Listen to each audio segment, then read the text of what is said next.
Jānis, tā kā kurš grib tur dzirdēt, tad var pie Jāņa. Slavu Dievam, prieks jūs visi redzēt. Kas par slavēšanu, jā? Wow! Brauciet biežāk, tas kā vēl fantastika, jā. Fantastika vienkārši. Uzlikšu laiku. Tā. Uziet. Es nezinu, vai jūs sekojat līdzi, jā? Kas notiek Latvijā? Zini, kas tagad notiek Latvijā? Kas tagad visi runā, kas valdīs Latvijā? Kas būs jaunie kungi? Vai jaunie Latvijas kundzes varbūt kādas būs jaunas, kas valdīs par mums? Nezinu, tas varbūt vecākiem cilvēkiem, tādiem kā mani interesē. Tur Latvijā notiek jaunas valdības sastādīšana un interesanti. Un mēs atkal varam meklēt politiskajos sarakstos, kur ir tie kristieši, kur tie paslēpušies, kur viņi ir. Es dzirdēju, Valmierā viens ir, vēl tur kāds. Es zinu, no Liepājas kāds varbūt ir. Un tas jautājums ir, kas valda Latvijā? Un, protams, no tā jautājuma izriet arī, kas valda arī mūsu dzīvēs. Kas ir galvenais kungs, pārvaldnieks mūsu dzīves. Un kaut kādā ziņā šodien būs tāda raksturvieta par to. Tāda diezgan gara raksturvieta arī. Diezgan dziļa arī. Es gribētu sludināt šodien no Marka evaņģēlija, 12. nodaļas, 35. panta, līdz 40. pantam, kas seko līdzi Bībelē vai aplikācijā. Es ievēroju, ka pagājušais Toms sludināja, tad aplikācijā diezgan viegli sekot līdzi tam ātrumam, kā Toms sludina. Un šoreiz arī būs diezgan daudz raksturvietas, ir ērtākajā aplikācijā seko līdzi, jo, kad mainās diezgan vieglāk piespiest. Marka evaņģēlijs, 12. nodaļa, no 35. panta. Un Jēzus atbildēja un sacīja, mācīdams templī, kā rakstu mācītājs saka, ka Kristus esot Dāvida dēls, jo tas pats Dāvids ir sacījis, svētā gara spēkā, tas kungs ir sacījis uz manu kungu, sēdies man pa labo roku, tiekams es tavs ienaidnieks lieku par pameslu tavām kājām. Dāvids pats viņu sauc par kungu, kā tad tas ir viņa dēls? Un lielais ļaužu pulks viņu labprāt klausījās.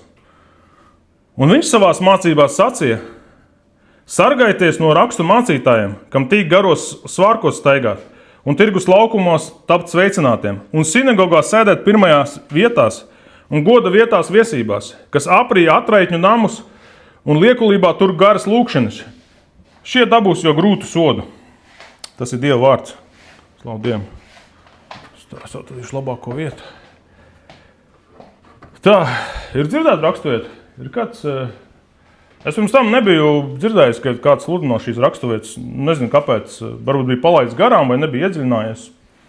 Un pašam ļoti interesanti Bībeles studiju veikt un iedziļināties. Un man tik ļoti aizrāva, ka es uzrakstīju garāko svētdienu savā mūžā. Tā kā man ir 6 lapas, sagatavoties. Tā kā man ir uzliks laiks, es ceru, ka es iekļaušos. Vienkārši fantastisks dziļums var sasniegt, un tā pēdējā dziesmā, cik brīnišķīgs ir viņa vārds. Ja? Tas ir viss spēcīgs, ja? Tas ir fantastisks. Vienkārši iedziļināties viņā un klausīties. Un mēs esam nonākuši evaņģēlijā tādā vietā, tādā posmā, kad Kristum jautāja vismaz 5 jautājumus. Kā mums būs maksāt nodokļus? Ja? Varbūt jūs atceraties. Par precēšanos vai neprecēšanos debesīs. Dažādus tādus āķīgus, kas ir svarīgākais bauslis, Kristum jautāja. Tāds dažāds āķīgs jautājums, kur viņi gribēja uzķert viņu, kaut kā viņu paklupināt. Un te mēs nonākam tādā posmā, mēs redzam, ka Jēzus kā labs skolotājs, kā labs mācītājs, kā rabīns. Viņš tagad saka klasē, visiem jautājumi beidzās, ja? Saka, tagad es uzdošu jautājumus. Un Kristus uzdod jautājumu. Te rakstīts, viņš māca templī. Pašā Izraēlas tādā garīgākajā vietā, tādā centrā fokusā, kur varētu visi dzirdēt, kam interesē, kas grib iedziļināties tādās lietās. Viņš uzdod tādu grūtu jautājumu diezgan. Varbūt jūs ievērojat. kā rakstu mācītājs saka, ka Kristus esot Dāvida dēls. Daudz dzirdēts Bībelē pieminam, ka Kristus ir Dāvida dēls. Un man arī bija interesanti paskatīties tās. Mēs zinām, ka Jēzus Kristus piedzima no Marijas, ja? Tātad Jāzepa un Marijas ģimenē, un tātad viņš fiziski pēc radurakstiem ir Dāvida radinieks. Ja? Viņš reāli varētu to nosaukt Dāvida dēls. Ja? Mēs arī, kad aizbraucam īpaši ārzemēs, mēs esam, tas ir Latviju dēls, tas ir īsts Kurzemes dēls. Viņš arī bija īsts pēc radurakstiem, īsts Dāvida dēls. Viņš bija īsts pēc raksta tie raduraksti bija kārtībā. Interesanti, ka tie, ja jūs, piemēram, arī mūsdienās satiksiet ebreju, piemēram, pajautāsiet, kas ir tavi radinieki, ja? Piemēram, viņam nebūs problēma atbildēt. Jā, nezinu, cik paudzes atpakaļ. Ebrejiem tas bija ļoti svarīgi. Viņi zināja visu šīs paudzes. Un arī interesanti, ka es to nebiju zinājis, ka arī templī glabājās šie radu raksti, jeb tie kaut kādu uzskaitu, lai zinātu, jo bija ļoti svarīgi, kam tā zeme pienākas, kura ģimene, ar ko ir radinieki. Tas arī glabājās templī. Un kad Jēzus stāv templī un sludina, var aiziet pārbaudīt manus radurakstus. Gandrīz vai izskatās, ka viņš teiktu, ja kāds šaubās, var aiziet pārbaudīt manus radurakstus.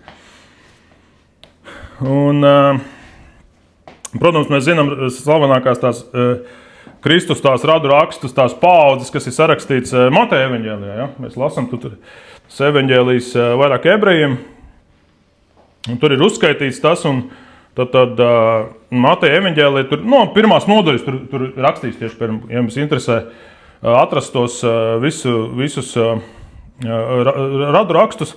Es paņemšu tikai to kopsavilkumu, tātad Mateja evaņģēlijas 1.17. Tātad no Ābrahama līdz Dāvidam ir pavisam 14 augumu. Un no Dāvida līdz Bābeles trimdai 14 augumu. Un no Bābeles trimdas līdz Kristum 14 augumu.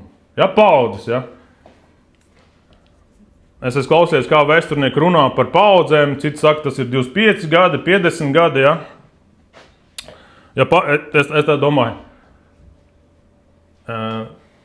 Cik paudzes es esmu kurzemnieks? Un es paskaitīju, tad es esmu, ja piemēram Latvijā rēķināt, ka viena paudze ir 50 gadi, ja mūs 1200 kaut kurā 200. gados ieņēma vācieši, tad es esmu 16. paudzē kurzemnieks. Ja? Tas bija riktīgi sen apakaļ, ja? Par Dāvidu, ja? Mēs dzirdam un par tām paudzēm. Diezgan interesanti paskatīties to. Un man sanāca 14 plus 14, man sanāca 28 paudzes, ja, atpakaļ. Es nezinu, kā jums, ja. Tad jūs paliekat pie savas patiesības, es palikšu pie šīs. Ka 14 plus 14, 28 paudzes atpakaļ, ja, tad Dāvids. Un to varēja pārbaudīt. Un mēs redzam šos piemērus, ja, kad šajā pašā nedēļā, kur viņš sludina, ja, viņš iejāja uz ēzeļa, ja, parādījās tad Mateja 21.9. Bet ļaudis, kas gāja viņam priekšā un nopakaļ kliedza un sauca Ozianna Dāvida dēlam, slavēts, kas nāk tā kunga vārdā. Ozianna visaugstākās debesīs.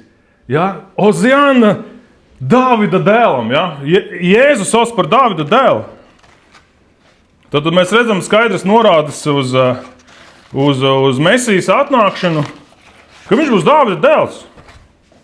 Es tur meklēju tās vairākas vietas. Es nebiju tā ievērojuši šo vietu. Tad es domāju, liekas diezgan skaidri rakstīts te. 2. Samuela grāmatā 7.12. Tātad mēs zinām to vietu, kur Dieva šķirsts tiek ienests Jeruzalemē, un Dāvids dejo šķirstu priekšā. Ja?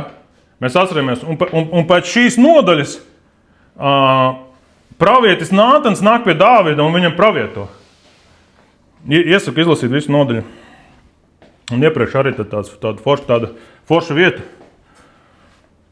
Mums, man liekas, kā to dēlu sauc? Nataniels, ja? Tad Nātans, tas ir celt no šī vārda. Es skatījos, man interesanti bija, jo Nātans ir, un Nataniels tas ir tāds viens un tās pats. Tas ir Dieva dāvana. Tu zini, ko tas vārds, ja? Dieva dāvana. Tāpēc izvēlējies, ja?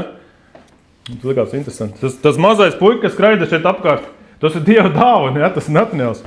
Pie mums viņš saucās Natuks, ja? Kurzemju valodā. 2. Samuela 7.12. Kad tavs laiks būs piepildījies, un tu dusēsi līdz ar saviem... Tātad pravietis Nātanēls pravieto Dāvidam, ķēniņam Dāvidam, viņš ir Jeruzalemē, viņam viss ir labi, tās uzvaras ir izcīnīts, un Nātans pravieto viņam. Kad tavs laiks būs piepildījies, un tu dusēsi līdz ar saviem tēviem, tad es uzcelšu tavu dzimumu pēc tevis, kas nāks no tavām miesām. Tam es nostiprināšu viņa ķēniņa valstību. Un tas uzcels namu manam vārdam, un es nostiprināšu viņa ķēniņa valstības troni uz mūžīgiem laikiem. Es viņam būšu par tēvu, un viņš man būs par dēlu. Jo tad viņš pret mani apgrēkosies, tad es viņu pārmācīšu ar rīksti, ar cilvēka bērnu sitieniem. Un kaut kas līdzīgs ir, mēs jau lasam Jesejas, arī Jeremijas grāmatā, arī Jesejas 11.1 ir, Jesejas grāmatā 11.1. Zars riesīsies no Isaja celma un atvese no viņa saknēm nesīs augļus. Un pār to klāsies un to sargās tā kunga gars, gudrības un saprāta gars, padomu un spēka gars, atziņas un tā kunga bijības gars. Jā, no Isaja celma, tā Isaja bija, Dāvida teica, ja, tad mēs redzam, ka no viņa, ja, tad ebreji zināja, ka Mesija būs Dāvida dēls. Viņi sagaidīja šo Dāvida dēlu, kas būs tas glābējs, kas būs tas šī Mesija, būs tas glābējs. Un mēs redzam šo viedokli, kas bija nostiprinājis tautas vidu, īpaši pēc Romas okupācijas, kas viņam tagad ir, ja, kas viņam tur tajos laikos bija, ka šo nepareizo viedokli, ka šis Dāvida dēls nāks kā militārais vadītājs, kā spēcīgs pasaules ķēniņš, tā kā Dāvids. Ja? Tad ir vislielākās militārās uzvaras Dāvida laikā. Ja? Viņš nāks kā šis Dāvids, šis militārais ģenerālis, ja? Kas izmetīs šos romiešus ārā, kad ebreji būs brīvi, ja? ka šis lielais cilvēks nāks. Ja? Viņi sagaidīs šādu Mesiju, viņi sagaidīs šādu Kristu. Un tad Kristus šajā, ko mēs lasījām sākumā, viņš šeit vēlās mācīt, kāds ir patiesas Kristus, kāds rakstos atklājās, kāds viņš nāks. Un tad rodas jautājums, vai šis cilvēka dēls ir tikai cilvēks. Un kaut kādā ziņā mēs redzam, kā ebreju tajā domāšanā bija tas viedoklis iesakņojums, ka viņš būs šis lielais cilvēks. Protams, ar svētā gara ietekmē, ar spēcīgu mācību, ar spēcīgu vadītāju stilu, spēcīgu personību. Šis Dāvida dēls, kas arī Kristus ir. Bet to mēs atklājamies, ja šo domu paturpinām, iedziļinamies dziļāk, mēs atklājam, ka tas ir īstenībā lielākais vispār uzbrukums kristietības domāšanai, kristietības teoloģijai, kāds var būt, ja uzskata, ka Jēzus Kristus ir tikai cilvēks. Mēs skatāmies, mēģināšu ātri, mēs skatāmies musulmaņiem, ja? Jēzus Kristus ir pravietis, labs pravietis, bet Muhameds ir lielākais pravietis. Tad Jēzus ir zemākais pravietis. Es visu mūžu atšķirēšos, ka mums kaimiņos, es kādreiz dzīvoju ārzemēs, netālu no mums kaimiņos ievācās sīriešu ģimene. Es viņam prasu, kā jūs dēls sauc? Tās pats kā Natuks skraidīja apkārt. Viņš saka, Isa. Tavs dēls sauc Jēzus? Jā, man dēls. Es saku, Viņš saka, tas mūsu pravietis, viens no praviešiem. Viņš saka, musulmaņu ģimenē vārds Jēzus, mums nevienu kristiešu ģimenē nezinu, kuram sauc Jēzus. Viņam musulmaņu ģimenē vārds mazais puikas krāda, viņam vārds Isa, Jēzus. Tad hinduistiem paprasa par Kristu. Jā, viņš ir viens no dieviem. Viņš pat nav lielākais dievs. Viens no šīm formām. Budistiem ir, tu vari sasniegt šo Kristus stāvokli, šo iekšējo mieru, principā Buda jau bija tas pašā līmenī kā Kristus. Tur vienu teikumu ir Buda pateicis kaut ko līdzīgu Kristum. Redzi, tas ir tas pats, kas Kristus. Un tagad no mūsu modernajām reliģijām, kas mums ir sastopams Latvijā un arī Liepājā, tas ir Jehovas liecinieki, ja? Jehovas lieciniekiem Kristus nav Dievs, ja? Kristus nav Dievs, un arī mormoņiem Kristus ir cilvēks, kas sasniedz Dievu stāvokli, un tādēļ viņam pieder šī planēta, un ka arī mēs varam sasniegt Dieva stāvokli, mums piederēs cits planētas. Tā kā mēs redzam, šis uzbrukums, šis viedoklis, ka Kristus ir tikai cilvēks, viņš ir tikai spēcīgs cilvēks, ievērojams, pazemina viņa šo Dieva statusu kaut kādos dažādos veidos, pravietis, svarīgs vai dievišķs, bet nevis lielākā forma.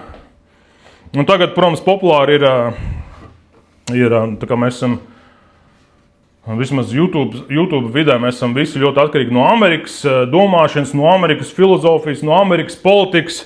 Tad varbūt jūs esat ievērojuši, ja jūs esat parakstījuši uz kādiem amerikāņu mācītājiem vēl kaut kas, kad šis slavenā frāze tagad ir Jesus Christ is King. Jēzus Kristus ir karalis. Viņš ir karalis, ja? Es kādreiz atceros, bija tāds teiciens, Cash is King, bet tagad ir Jēzus Kristus ir karalis, ko viņi izplatīja, ja? Ka Jēzus Kristus ir karalis. Viņi visu var pateikt, tikai ne to, ka Jēzus Kristus ir Dievs. Ka it kā pareiza puspatiesība, bet ne līdz galam. Mēs zinām, cik tālu var novest, ja mēs sekojam savā dzīvē puspatiesībām. Kad Jēzus grib atklāt savu pilnīgu patiesību par sevi, pilnīgu atklāsmi par sevi. Un to var izdarīt tikai Svētais Gars, caur rakstiem, un mēs mēģināsim to izdarīt šodien. Un viens no iemesliem, viens no veidiem, kā Kristus atklāja savu dievišķumu Bībelē, ir caur brīnumiem. Ja mēs redzam evaņģēlijā, sekojam līdz evaņģēlijam, mēs ieraugam, ka Kristus veica dažādus brīnumus. Un viņš veica tādus brīnumus, ko neviens cilvēks nevar izdarīt. Viņš veica kaut ko tādu, ko mēs paskatoties tagad pat atpakaļ vēsturē, mēs ieraugam, tas varēja būt tikai Dievs. Ja? Tur mēs varam minēt, es varētu stāvēt 2 nedēļas skaidrot par šiem brīnumiem. Mēs zinām to slaveno brīnumu, ka viņš 5000 cilvēks pabaroja 2 reizes, pabaroja milzīgas masas ar cilvēkiem, tūkstošiem. Ja? Un, lai vai cik lieli guru vai reliģijas vadītāji, kādus brīnumus, kādi viltus mācītāji, kāds brīnums viņi saka, šādas nevar viltot. Šāds brīnums nevar viltot. Mēs ieraugam, ka tas ir Kristus. Tas ir Kristus, viņš augšām cēla mirušus cilvēkus. Tas ir kaut kas iespaidīgs. Viens no lielākajiem brīnumiem, kas Kristus parāda savu dievišķību, man šodien uzrunāja, es gribu stāstīt par to, ka, nezinu, vai jūs atceraties, ja Jēzus staigā pa ūdeni, ja? Slavens tāds viss pasaulē ir, zin šo brīnumu. Man patīk humors, es esmu daudz redzējis, kā humoru tur, ka kāds iet pa ūdeni, bet īstenībā tur apakšā palikt kaut kāda tur putaplasta, ka viņš arī Kristus ir, ka viņš staigā pa ūdeni. Bet šo brīnumu neviens nevar atkārtot, jo to var tik izdarīt Dievs. Iedošu bišķiņu kontekstu. Studējot, es atklāju to kontekstu. Ijāba grāmatā, Ijāba sarunājas ar Dievu, tur Ijāba grāmatā 9. nodaļa, no 8. panta. Iesaku izlasīt visu nodaļu, tā pilnāk to sarunu, šo diskusiju ar Dievu, ko Ijābs veic. Un viņš te diskutē, un viņš runā par Dievu. Ijāba 9.8. un viņš runā uz Dievu. Viņš viens pats izpleš pār zemi debesis un soļo pār jūras viļņiem. Viņš ir tas, kas veidojas lielo lāci, Orionu un Sietiņu un zvaigznes pret dienas vidu.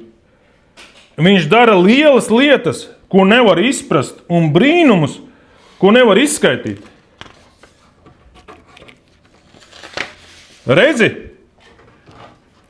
viņš pats man pāriet pāri, bet es viņu neieraugu. Viņš paiet garām, es viņu nesamanu.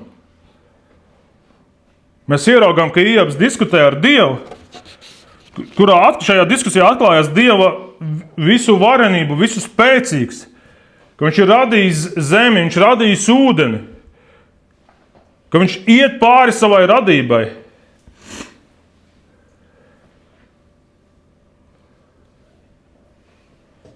Un viņš iet pāri savai radībai, viņš paiet garām. Un Iebs saka, es viņu nesamanu. Un tad mēs uzreiz zinām jaunajā derībā. Mēs jaunajā derībā atceramies arī šo slaveno brīnumu. Tas arī Marka evaņģēlijā 6:47. Un kad vakars metās, tad laivas bija jūras vidū. Un viņš viens pats malā. Un redzēdams, ka tiem braucot bija grūti, jo vējš tiem bija pretī, viņš naktī gaiļos pie tiem nāca pa jūru staigādams. Un gribēja tiem iet garām. Bet, kad tie viņu redzēja, pa jūru staigājam, tie to noturēja par spoku un iesāka brēkt, jo visi viņu redzēja un izbijās. Un tūdaļ viņš ar tiem runāja un tiem saka, turi drošu prātu, es tas esmu, nebīsties. Un mēs ieraugām, kad Iebs runā par Dievu, kas staigā pa jūras viļņiem un paiet garām, un viņš viņu neierauga. Un mēs te ieraugām Kristu, kas staigā pa jūras viļņiem. Bet viņš nepaiet garām. Viņš saka, es tas esmu. Varbūt tas man šodien jādzird, varbūt tas tev šodien jādzird, ka Kristus ir šeit, viņš nepaiet garām. Turiet drošu prātu, es tas esmu, nebīsties, ja? Mēs redzam, ka Kristus dievišķums šeit atklājas, ka Kristus ir Dievs, ja? Tādu brīnumu neviens nevar izdarīt. Ja tu esi Kristus māceklis, viņš tev nepaies garām. Fantastiski raksturvieta. Ja, mēs esam redzējuši šos viltu praviešus, mācītājus, visādus brīnumu darītājus, reliģijas svētos guru, visādus mēs tur baigos brīnumus daram, mēs tur alā sēžam un tur paceļamies virs zemes, vēl nezinu ko. Bet staigāt pa ūdens virsmu var tikai Dievs.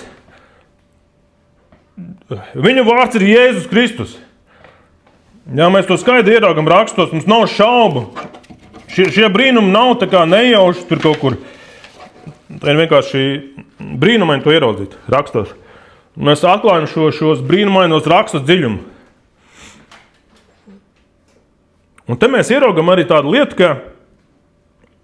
ka veids, kā Kristus pamāca un sludina. Un veids, kā Kristus pamāca sludina, ir skaidrojot rakstus. Un tas ir viens no iemesliem, kāpēc mēs šajā draudzē, ja, centra draudzē, kāpēc mēs izmantojam šo veidu, kā draudzē sludināt. Skaidrot rakstus, ja.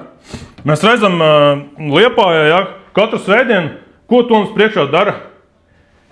Viņš atnāk, viņš nesaka, 5 veidi, kā uzlabot savu biznesu ar kristietību. Kā tev Jēzus palīdzēs tavā biznesā? Nē, viņš to nesaka, viņš saka, šodien es skaidrošu rakstus. Ja? Šodien būs vecā derība, šodien būs par to praviešiem.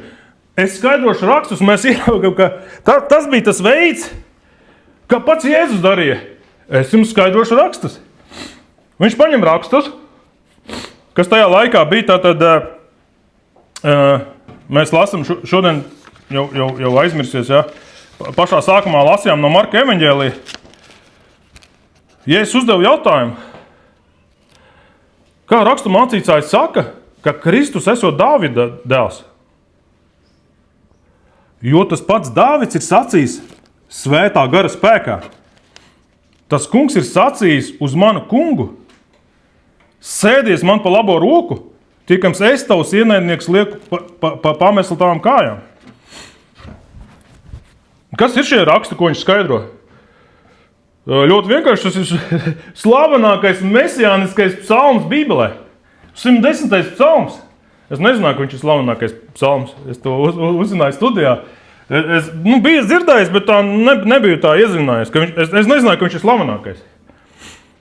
Es turpinājumā redzēsiet, kāpēc. Mēs atšķiram 110. psalmu. Starp citu, ja jūs lasat no 65. gada tulkojumu, ja, ko es vienmēr sludinu no 65. gada tulkojumu, kāpēc ir tas tā? Tāpēc, ka tas ir populārākā Bībele Latvijā, ja, visiem ir viņa. Bet, diemžēl, ja mēs lasām 110. psalmu no 65. gada tulkojuma revidētā, tad, diemžēl, tur ir redakcijas kļūda, ja, tur ir pirmais teikums ir nepareizs. Ja mēs atšķiram šito, jebkuru angļu bībeli, mēs redzam, ka tur ir tas pats, kas Marka evaņģēlijā, vai mēs atšķiram Glika tulkojumu, ja, tad es lasīšu no Glika tulkojuma, tur ir tas pats, kas visos citos tulkojumus, ka tas, diemžēl, tur kaut kāda ir drukas kļūda vai kaut kas pieļauts. Kaut kas, gan jau viņu arī vairs neviens nerevidēs, jo ir jaunie tulkojumi. Bet tas, diemžēl, tās ir, jā, ka es biju pārsteigts redzēt, ka ir tāda diezgan drupa kļūda. Jā. Mēs lasām 110. psalmu, es ņemu no Glika tulkojuma. Dāvida dziesma. Tas kungs sacīs uz mana kungu. Sēdies pa manu labo roku, tiekams es tavus ienaidnieks lieku par pameslu tavām kājām. Tas kungs sūtīs tava stipruma septeri no Cijānas, valdi savu ienaidnieku vidū. Es nolasīju 1. un 2. pantu. Es iesaku, viņš ir ļoti maz, ja nemaldos 7 vai 8 panti, izlasīt visu. Jā. Es varētu kādreiz tikai šo vienu psalmu paņemt un skaidrot. Mēs ieraugām, ka Dāvida psalmā, to, ko Filips sākumā teica, kad kāpēc šīs dziesmas vajadzīgas psalmi, arī šīs dziesmas, kad, lai mēs saprastu Dieva vārdus skaidrāk, ir šeit atklājas šis Dieva vārds. Tas kungs sacīja uz manu kungu. Drusciņā grūti tā uzreiz uzķert. Šie vārdi kungs un kungs ir vienādi. Oriģināli tulkojumā ir varbūt dzirdēts tas vārds Adonai, ja, ebreju valodā Adonai, dzirdēts vārds tāds, ja. Dievs sacīja uz manu Dievu. Mēs atklājam, mēs atklājam Kristu vecajā derībā. Mēs ieraugam, ka viņš tur ir. Kad Dāvids saka, ka mans Dievs saka uz manu kungu, uz manu Dievu. Sēdies man pa labo roku. Ko nozīmē sēdies man pa labo roku? Sēdies man pa labo roku, lai tu man varētu kalpot. Nē, tas bija goda zīme. Visa vara tev pieder. Tiekams es tavs ienaidnieks liek par pamestu tavām kājām. Mēs ieraugām Kristu psalmos un izrādās šis ir viens no tādām populārākām vietām, arī rakstos pieminētākajām frāzēm.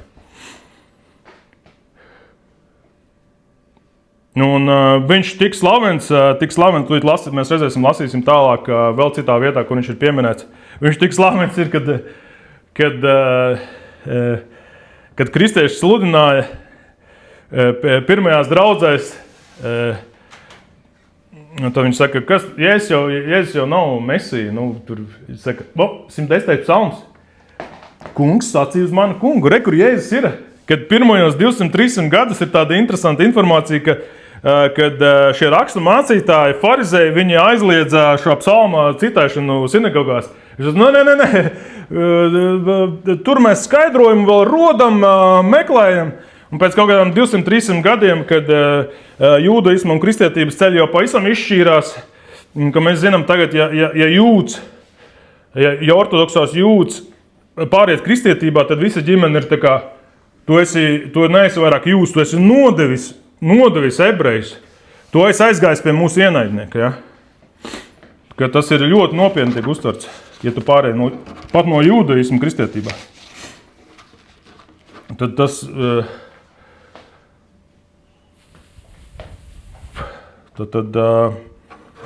mēs redzam to pieminam. Un, protams, mēs redzam arī no citām reliģijām ir šis uzbrukums, ka, piemēram, tagad, man liekas, arī populārākais TikTokā vai YouTube ir, piemēram, visās mošajās ir iemācīts visiem musulmaņiem, ka Jēzus ir tikai pravietis. Un kad pilnīga atklāsme ir nākusi caur Muhamedu. Un kāpēc es to saku? Tāpēc, ka musulmanis ir otrā augošā reliģija pasaulē, jā, tātad, ja nemaldos, kristieši tagad skaitās 2,9 miljārdi, jā, un musulmaņi 2,4. Pat cik musulmaņi ir pateikuši, ka viņiem būs viņi ir pasludinājuši bērnu džihādu, jā, tātad bērnu svēto karu, tad mēs uzvarēsim kristietību, mēs piedzemdēsim 2-3 vairāk bērnus nekā kristieši, un mēs pārņemsim, mēs būs galvenā reliģija uz pasaules. Tas ir viņu oficiāls uzskats, ko viņi māca savās mošajās. Un viena lieta, ko viņi māca, kad Kristus ir tikai cilvēks, labs pravietis, bet Muhameds ir tas īstais. Un viņš saka, un kur jums tur rakstīts jūsu bībelē, ka Kristus teica, ka viņš ir Dievs? Tas nav nekur rakstīts, un jūs paši visi tur maldos esat, un jūs tur tā bībele vispār nav patiesība.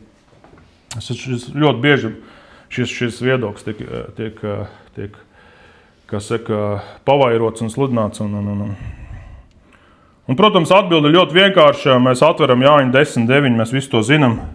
Kur Kristus runā par sevi, kur Kristus norāda uz sevi. Jāņa 10:9, iesaku izlasīt visu nodaļu, es pieskaršos tikai tur no 9. un tad pēc tam aiziešu uz 24. pantu. Kur Kristus saka, es esmu durvis. Ja kāds caur mani ieiet, tas tiks izglābts. Viņš ieies un izies un atradīs ganības. Kristus norāda uz sevi, ka vienīgās durvis pie Dieva ir caur Kristu. Viņš ir tas ceļš, viņš ir tā patiesība. Viņš ir labais gans. Viņš ir dzīvais ūdens. Nav neviena cita, nav citu durvi.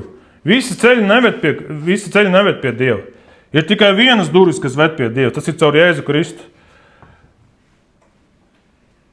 Caur grēku piedošanu caur Jēzu Kristu. Caur evaņģēliju. Caur labo vēsti. Un tālāk es iesaku izlasīt visu nodaļu, bet es sākšu no 24. par cik mums laika nav daudz. Un jūdi viņu ielenca un sacīja viņam, cik ilgi tu mūs turēsi neziņā? Ja tu esi Kristus, saki mums to skaidri. Jēzus viņam atbildēja, es jums esmu teicis, bet jūs neticat. Darbi, ko es daru sava tēva vārdā, nodod liecību par mani. Jā, viņš paskaidro, jūs nesat dzirdējuši, ka es pabaroju 5000 cilvēku. Jūs nesat dzirdējuši, ka es staigāju pa ūdeni. Bet jūs neticat, jo nepiedarat pie manām avīm. Manas avis dzird manu balsi. Es tās pazīstu, un viņas man seko. Un es tām dodu mūžīgu dzīvību, un viņas nemūžam neies bojā. Un neviens tās neizraus no manas rokas. Mans tēvs, kas man tās devis, ir lielāks par visiem, un neviens neko nevar izraut no tēva rokas. Ja tu esi nācis pie Kristus, ja tu esi Kristus avs, ja tu esi Kristus māceklis, neviens nevar izraut no tēva rokām tevi. Un tad viņš saka 30. panta, pievērs uzmanību. Kristus saka par sevi, es un tēvs, mēs esam viens. Viņš pasaka, ka atklājās šis brīnums, kad Kristus ir ne tikai cilvēks, viņš arī Dievs ir. ka viņš ir pilnīgs cilvēks, un viņš ir pilnīgs Dievs. Ja, kad jebkuru no šīm patīcībām, ja mēs paņemam, ka viņš nebija pilnīgs cilvēks, viņš jau bija tāds garīgs, mēs uzreiz varam iet herēzē, maldu mācībās, un tas pats otrs, ja mēs paņemam, ka Kristus nebija pilnīgs Dievs, tad mums nav glābšana caur Kristu. Un mēs redzam tālāk, ka mēs gribam lasīt tālāk, ka jūdi ļoti labi saprat, ko viņš pateica, ka viņš pasludināja, ka viņš ir Dievs, ka viņi paņēma šos akmeņus un gribēja viņu nomētāt. Jā, jo viņi domā, ka viņš zaimo Dievu, ka paslud, ka viņš ir Dievs. Un, kur mēs lasījām sākumā par rakstu mācītājiem, 38. pantā no Marka evaņģēlijas gribu drusciņ tā pieskarties tikai šim. Un viņš savā mācībā sacīja, sargieties no rakstu mācītājiem. Kristus māca, sargieties no rakstu mācītājiem. Starp citu, es šodien esmu rakstu mācītājs. Es šodien mācu no rakstiem. Kā jūs domājat, vai mums ir jāsargājas no cilvēkiem, kas māca rakstus? Es esmu dzirdējis, ka Toms māca rakstus, es esmu dzirdējis, ka Jānis māca rakstus, es esmu dzirdējis, ka Toms apmāca dažus šeit kas mācīs rakstus mums draudzē cilvēkus jaunus. Slavu Dievam! Kristus māca sargieties no rakstu mācītājiem. No kuriem tad rakstu mācītājiem ir jāsargājas?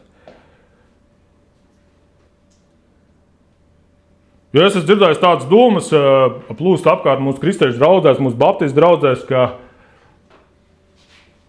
tie teologi, tie jau visi farizēji. Tie jau visi farizēji. Kristu var sajust tikai ar emociju, kad tu viņu sajūti to.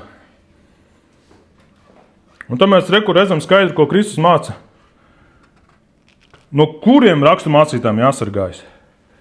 Kam tik garos svārkos staigāt? Ja jūs ieraugat, ka es garos drēbē sāku staigāt, es saku, Jāsāk jau piesargāties, jā? Esam redzējuši, ka Toms staigā garos svārkos. Man liekas, ka nē, varbūt būs kaut kāds modrīs. Es atceros, es vienu gadu nomācījos Baptistu seminārā, un pie mums atbrauc tur viens no, man liekas, viņš no Amerikas ir Baptistu mācītājs, un viņš saka, un viņam vajadzēja fotografēties ar latviešu Baptistu mācītājiem, un 90. gadu vidū bija tāds vadītājs, aizmirst, labi, nav svarīgi, viņš ieviesa, kad Baptistu mācītājiem jābūt apģērbam, kolāram, tā kā luterāņiem. Viņš ieviesa šo standartu, un viņš kalpo tur kā misionārs, un viņš nofotografējas, un tie no Amerikas rakstu, kur tu esi iekļūs, ar ko tu kopā tur fotografējies, kas tev tādu pa mācītājiem tev apkārt, kas tev tāda ir, viņi uzreiz sāk satraukties, klausies, kas tev tāda ir, kas grib izcelties ar apģērbiem. Un kad viņš labi gribēja tas Baptistu mācītājs, lai, ka tautā saprot, ka mācītājs izskatās, viņam ir uniforma, un ka viņš kā to labi gribēdams, tad tā varbūt ir grūti saprast. Bet te Kristus norāda, ja, ka mums jāsargās no tādiem. Ja, kad jāuzmanās, tāpēc, ka mēs varam palikt lepni ar savu apģērbu, ar savu izskatu. Ja. Un viņš turpina.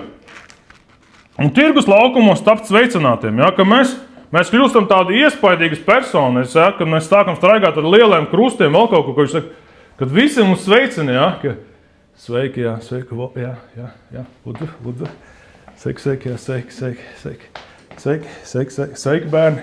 Un, ka mēs kļūm svarīgi tad, un sinagogās sēdēt pirmajās vietās, un goda vietās viesībās, ja, ka mēs paliekam par tādiem rakstu mācītājiem, kas mēs sēžam pirmajās vietās, goda vietās, ja, kad jūs redzēsiet centra draudzē, kad Tomam ir goda vieta ar tādu zelta krēslu, un saka, varbūt jāsāk sargāties, varbūt kaut kur ir mācība aizgājusi kaut kur šķersam. Kad mēs to ieraudzīsim, tad mums jāsāk uzmanīties. Un tālāk jau ir grūtākas lietas, un kas aprīja atraitņu namus. Mēs zinām, kad ir mācītāji, kas izspiež naudu no cilvēkiem, ja? Tas nav pieļaujams Kristus draudzē. Ir rakstu mācītāji, kas atrod rakstus, kas saka, ka jums jānes visu naudu uz draudzi. Es šodien varu jums pasludināt, jums nekas nav jānes uz draudzi. Viss pieder žēlstībā par velti. Dzīvais ūdens par velti. Ja tu nedod no laba prāta, no savas sirds, Dievam tāda ziedojuma nav vajadzīga. Viņam nav vajadzīga, ka tu, droši šis pēc jāiznes, tad es varbūt tikšu debesīs. Viņam nav vajadzīga tāda ziedojuma. Un tu tālāk rakstīts, un liekulībā tur garas lūkšanas. Tur rakstīts, šie dabūs jau grūtu sodu. Kad jūs redzat, ka es sāku liekulīgi garas lūkšanas vest šeit draudzē, saka, no šādiem mācītājiem ir jāsāk sargāties.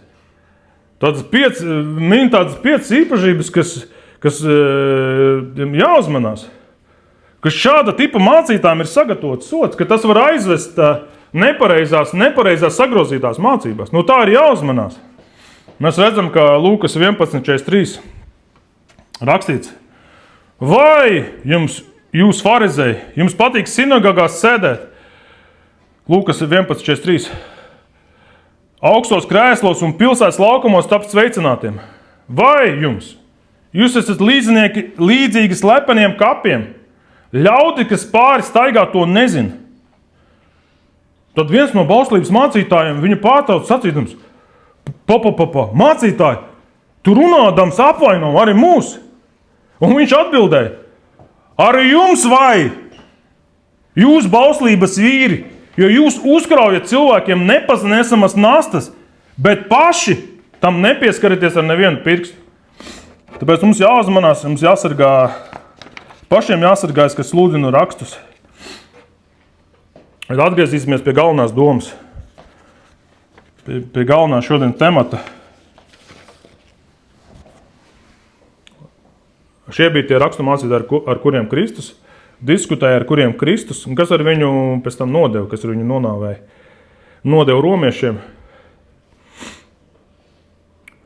Un mēs braucām ar Miķeli, kad tas bija pirmdien vai pagājušajā šodien.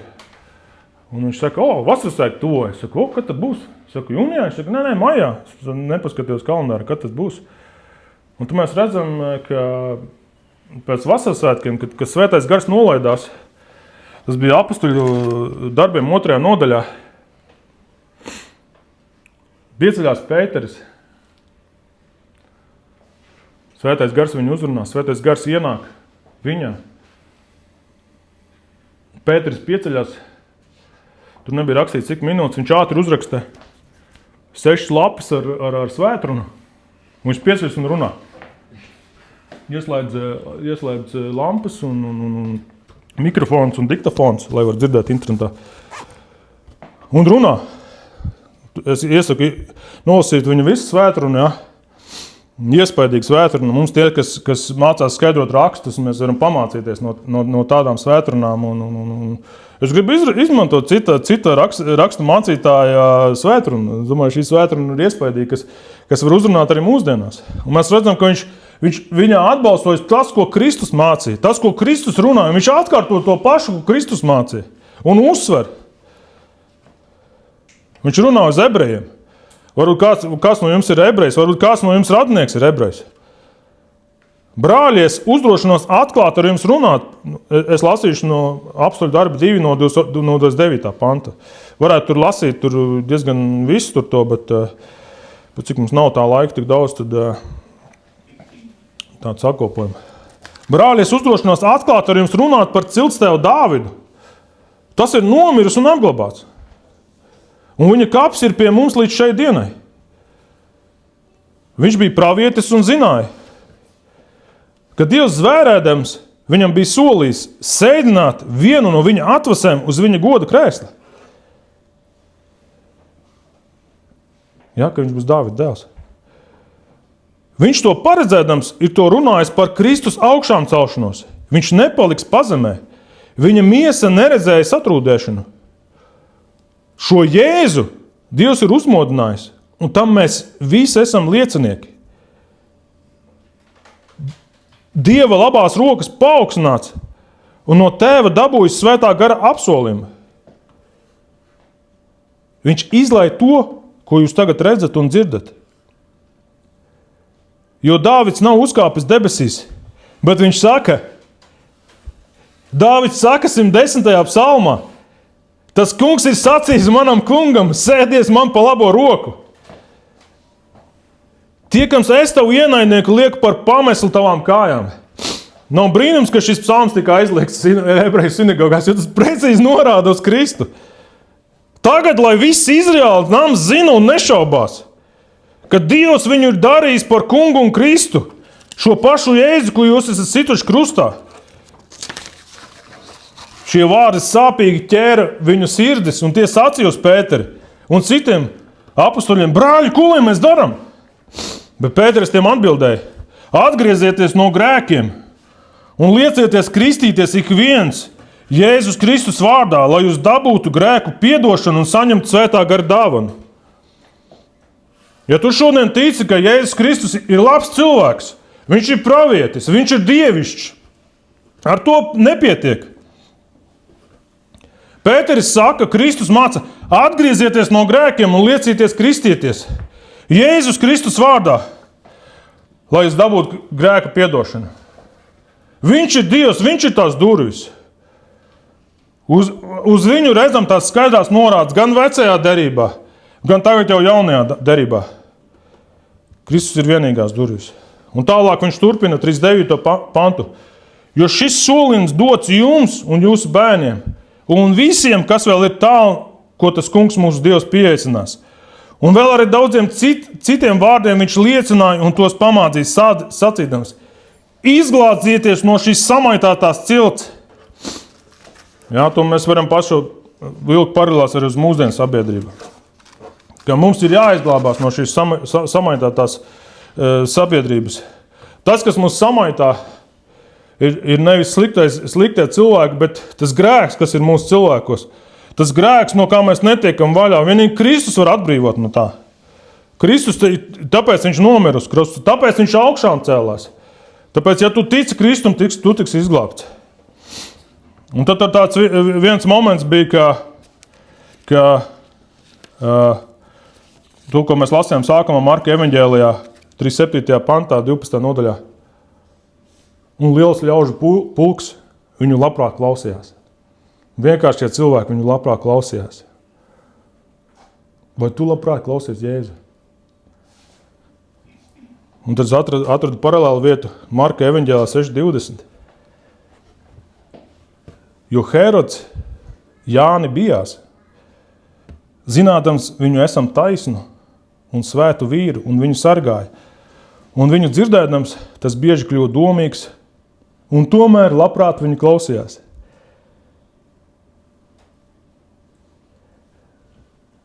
Mēs citreiz labprāt klausamies dievkalpojumus, mēs labprāt klausamies Kristu.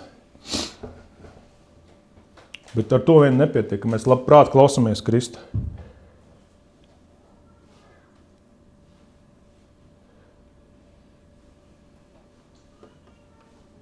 Tāpēc es gribu norādīt atkal ar to, ko mēs arī pēdējā dziesma, kas bija, cik brīnišķīgs ir viņa vārds. Tas ir tas, kur mēs varam lasīt un mēs varam tikt glābt. Tas ir Kristus. Es gribu norādīt ar viņu, tā kā Kristus norādīja skaidrodams vārdus, kā Pēteris norādīja skaidrodams vārdus. Un mēs atkal varam paņemt tās paralēli vietas, tur ebreju vēstulē arī skaidrot tieši no šī paša psalma, kad Kristus ir Mesija. Kristus ir kungs, ka šis brīnums ir noticis, ka Kristus ir bijis pilnīgs cilvēks un pilnīgs Dievs, un viņš ir staigājis mūsu vidū. Tādēļ mēs varam tikt glābti caur šo brīnumu. Es ceru, ka jūs esat stiprināti, ka es esmu stiprināts ar šo sludināšanu. Tāpēc varbūt aizlūksim. Paldies Tev, Jēzu, ka Tu skaidro rakstus, ka Tu apgaismo savu svēto garu un Tu parādi rakstos, kur Tu esi. Kur Tu esi vecajā derībā, kur Tu esi jaunajā derībā. Tu parādi, ka Tu esi brīnum darītais Dievs. Ka Tu esi visu spēcīgs Dievs. Ka nav neviens cilvēks, kas līdzinātos Tev. Tu esi visu spēcīgs, visu varens, visur esošs. Ka Tu staigā par jūras virsu. Tāpat kā Mūzes grāmatā 1. nodaļā Svētais gars lidinājās pār ūdeņiem. Slavu, kungs, Jēzu. Es lūdzu, ka Tu pieskaries katram vienam no mums. Esi mūsu vidū, esi mūsu dzīvēs, esi mūsu dzīves kungs. Kad tu nāc valdi mūsu dzīvēs, mūsu ģimeņu dzīvēs, kad tu esi mūsu draudzes kungs, mūsu draudzes galva, kad tu nāc un valdi Latvijā, lai nāk tavu valstību, mūsu pilsētās, mūsu dzimtās, kungs. Mēs bez tevis nevaram, bet tu esi mums vajadzīgs. Mēs tevi sagaidām, mēs tevi aicinām, kungs Jēzu. Palīdz būt uzticīgiem kalpiem, uzticīgiem tiem, kas norāda uz tevi, Kristu. Uz norādu to, ka tu biji nevis vienkārši cilvēks, ka tu biji Dievs, ka tu esi Kristus. To es lūdzu Jēzus Kristus vārdā. Un tie, kas piekrīt, draudzē teica, Āmen.